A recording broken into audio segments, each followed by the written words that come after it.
I'm Kate Zullo, Head of Education here at the Litchfield Historical Society, and welcome to this week's History Mystery, where we take a look at objects in our collection and bring the museum to those of you at home. So for those of you who follow us on social media, you would have seen a sneak peek for this week's mystery object. And I have to say, I am very impressed with how many correct guesses we got. I think Teresa, Michael, Pam, maybe Karen, all guessed correctly what our mystery object is. So let me share it with the rest of you. First, of course, I'm going to put on my gloves to make sure that I don't get any oils onto the object itself. All right, our first object is this right here. So do we have any guesses as to what this object is? I'll show you different sides. There's the top side. Well, if you said bird, you're not wrong, partial credit. It is a bird, but it's a particular type of bird. So this bird, let's start by looking at its sort of physical characteristics. We see that it is made of metal, and down here we have this screw, so this could be used for clamping. And then for the bird itself, if you take a look here, you'll see that it is comprised of two different parts. We have a bottom and we have a top, and they're held together in the center with a pin. So if I pinch the tail of the bird, the beak opens up. All right. So do we know what this bird was possibly used for? Well, this is called a sewing bird. And sewing birds were basically a third hand to make sewing easier. You could clamp this onto your table and then open up the bird's beak, put your fabric right in there, and then you could help use this to help you make the fabric nice and tight as you were sewing something like a seam or a hem. This particular sewing bird was likely produced in England in the late 1800s, but we see these advertised as being great for improving posture when sewing, so it would have helped you sort of pull back instead of being hunched over. And of course, it would have been very useful if you were just learning how to sew. It would have been kind of like a third hand to help you. And that's a little bit about what I want to talk about today, actually, is learning how to sew. Now, I know that this is something on a lot of people's minds right now, since there's been new guidelines that we should all be wearing face masks when we go out in public. So a lot of you have been going into your closets and dusting off your sewing kits and sewing your own personal protective gear. Now, sewing, of course, would have been one of those life skills that would have been very important for young ladies in the 1800s. So the second object I want to show you is right behind me. Oop. Let me just grab this. All right, and I'm going to do my best to make sure I don't get any glare from the camera as I'm showing this to you. Does anybody know what this is called, this type of textile? If I bring it a little closer, you can see that at the top we have the alphabet stitched, and then we have numbers 1 through 9, and then after that there's a name. It says Esther Sanford, aged 8 years, Litchfield, August 1812. So this type of textile is known as a sampler, and this would have been a very common, useful tool in teaching sewing skills. Sewing skills, of course, were vital for young girls. When they grew older, they were going to be expected to make sort of the majority of their household clothing. And a sampler like this would have been used for multiple lessons. So of course Esther is 8 years old when she creates this. So we see sort of the first lesson right at the top, where she's written out the alphabet. uppercase, lowercase letters. Again, she's sort of the equivalent of a second grader in today, right? So 8th grade would be like second grade, where she's just learning sort of her alphabets, her reading and writing. So here those skills are being reinforced in the sampler. And then down at the bottom here, we actually have a somewhat long verse, and I actually typed it out so I wouldn't have to read it from the sampler. It says, "What though the canvas charm the eye, so must these colors fade and die. But to the immortal mind must live, and the dread wreck of time survive. Here then your youthful time improve, all that is good admire and love, to God your earliest homage pay, and treat the path to endless day." So this is another great reminder that sort of in colonial education, or education in the early 1800s, that religion and education were very much combined. So one of the lessons of this sampler is not just sort of like the practical alphabet, but also a moral lesson included in here as well.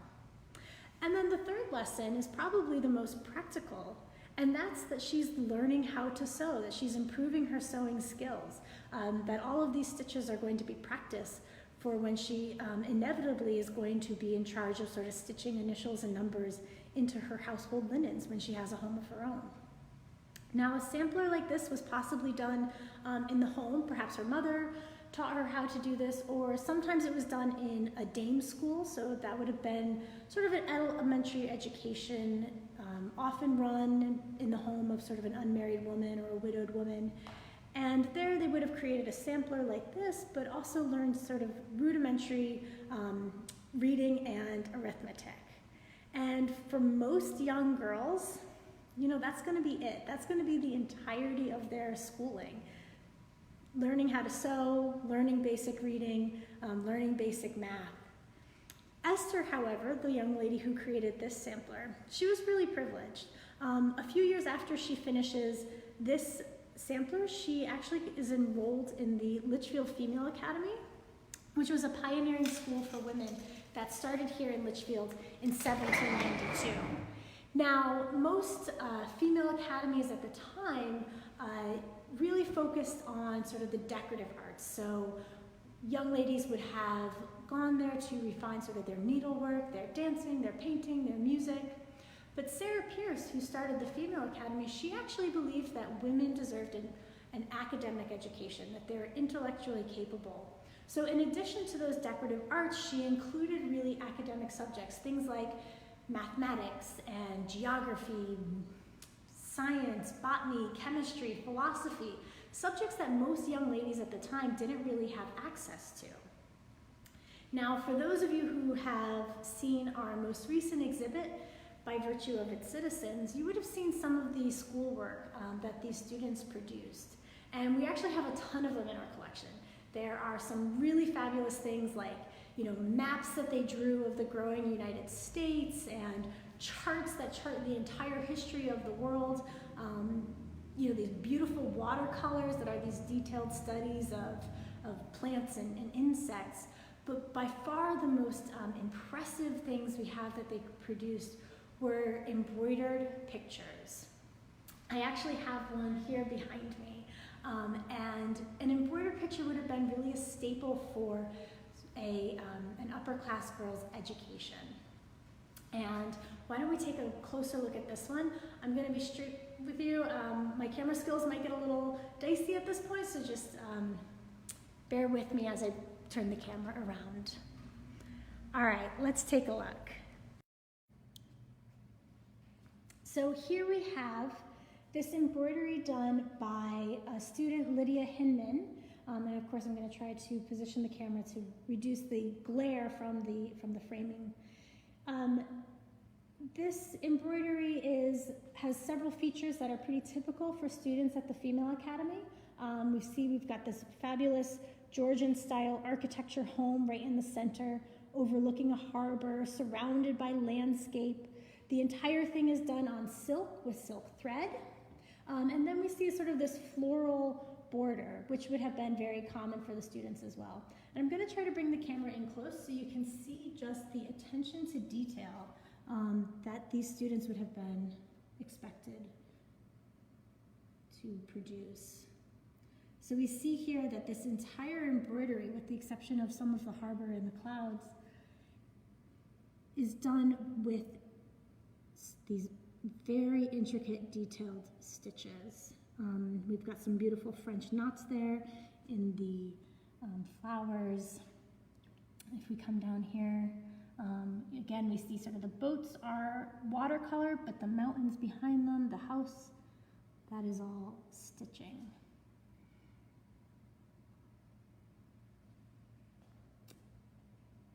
Now, we don't know the age of Lydia when she attended the Female Academy, but we do know that most of these students are going to be teenagers, right? They're going to be sort of young teenagers. So we have similar embroideries to this one that are being produced by like 14, 15-year-old girls. And when we look at this, we can compare it to what we just saw of Esther's, and I'll grab that real quick. And if we compare these two needleworks, we really see a refinement in their skills. You know, this one is done entirely in cross stitch, where this one uses a variety of different stitches to produce the desired effect. Now, this embroidery, like I said, Sarah Pierce taught not just these ornamental subjects, but also very academic ones. And the way she combined them was often quite clever. Now, for something like this, you know, if you could just imagine you're sitting in one of Sarah Pierce's classrooms, and at the front of the room you have your instructor perhaps lecturing on, you know, history or a language, and the students in the classroom are actually expected to be working on their needleworks while they were listening to their class, to their lessons. Really, you can think of the needlework as almost like a classroom management tool that Sarah Pierce would have been using. So keeping their hands busy as they're listening to recitations. In fact, one of the students, Frances Bacon, she writes in 1822, I'm just going to grab her quote here. She says, "We are obliged to lose a certain number of credit marks if we do not sew or write during our lessons. So I get along considerably in my ruffles, though I had not time to do a stitch of it out of school." Now, this embroidery, you may be wondering, well, I see how practical, how obviously practical the sampler would have been, but what is sort of the function of this? And this would have served a really valuable, really would have been very valuable for the student who produced it, because it would have been a status symbol. You can imagine it being hung in a parlor in her family home, and just how that would communicate to anybody who came in there that they were privileged enough to send their daughter to a higher education facility like the Female Academy. Now, of course, for the students themselves, having sewing skills was a very practical skill to have. Like I said, they would have been expected to be sewing the majority of their households' clothing, and even if they were wealthy enough to hire dressmakers, they were still expected to be doing embroidery at home, to be doing sewing for charity purposes, and as well as sort of using sewing as sort of a safeguard. So if they ever sort of fell on financially difficult times, they always had those sewing skills to sort of back them up, you know, almost as like an occupation. Now, we do have many examples of other embroideries that are available to be seen on our database. If you haven't checked out our online database, please do so. We have many examples of other students' artwork done there as well. And, you know, I think it's just across the board, we're sort of seeing how valuable a skill sewing is. How thankful we are for all those people who do know how to sew, who've been sewing masks for their families and for our communities. And really for those of you who've been inspired by the samplers that we've seen today, by the sewing that we've seen, we do have on our website some resources for learning these basic stitches, where you can see some of the cross stitches, back stitches, running stitches that these students would have been using. So if you do try any of those sewing techniques, please share your sewing skills with us. And of course, thank you for joining us for this week's History Mystery